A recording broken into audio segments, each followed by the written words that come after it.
এর আগে হয়েছিল প্রো এনআরসি, নো এনআরসি, এনআরসির পক্ষে, এনআরসির বিপক্ষে। এবার হচ্ছে এনআরসি এসআইআর এর পক্ষে, এসআইআর এর বিপক্ষে।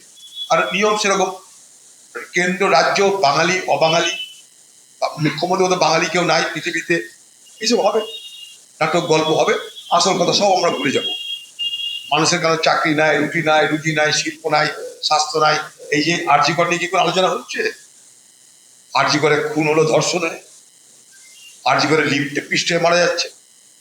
লিফট খারাপ থাকার জন্য মানুষকে ট্রমা সেন্টারের রুগীকে ওয়াশরুমে নিয়ে যাওয়ার জন্য সেখানে একটা মরছে। এটা কি আলোচনা আছে? এখানে যেন নিত্য নৈমিত্তিক ঘটনা, মরলে কি যায়, কোনো ব্যাপারই না। এসআর নিয়ে আলোচনা, কেন্দ্র রাজ্য আলোচনা। ঘরে আমাদের স্বাস্থ্য ব্যবস্থাটা ঠিক রাখ।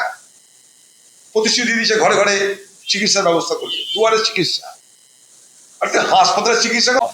দেখুন, শুধু খুন না, খুন, বোমা, পিস্তলের ঝংকার কি কমেছে?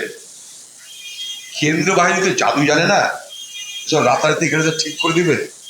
কেন্দ্রীয় বাহিনীকে ব্যবহার করবে যে রাজ্য, সেই রাজ্যের পুলিশ তারা কি করে আমি আপনি সবাই জানি। রাজ্যের পুলিশ তৃণমূলে তাড়ালি করে, তাই মানুষের বিচার হয় না। সেখানে কেন্দ্রীয় বাহিনী সে কি করবে? কেন্দ্রীয় বাহিনীকে যারা পরিচালনা করে তারা যদি দূষিত হয় তাহলে কে কি করবে? এই সমস্ত যা ঘটা দেখতে পাচ্ছি, তাতে ভোট আদৌ কখন হবে সেই নিয়ে আমার এখন দুশ্চিন্তা পাচ্ছি। সত্যি কথা বলছি, যা সব পরিস্থিতি জন্ম হয়েছে,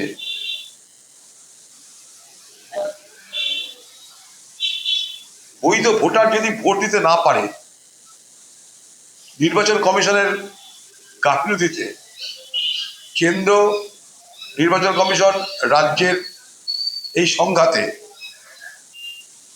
কে দায়ী কে অদায়ী বড় কথা নয়। বড় কথা হচ্ছে যে ভারতবর্ষের বৈধ ভোটারের ভোট দেওয়ার অধিকারটা যদি সুরক্ষিত না হয়, তাহলে নির্বাচন করার কি মানে আমার জানা নাই।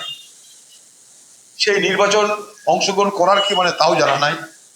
তাই পশ্চিমবঙ্গের মুখ্যমন্ত্রীকে বলবো যে হয় আপনি সুপ্রিম কোর্ট যান, কিংবা ভোট নির্বাচন কমিশন তাকে মদত করলো রাজ্য, সে চলে গেল কোর্ট, কোর্ট থেকে বিচারাধীন প্রক্রিয়া, তার থেকে ট্রাইব্যুনাল।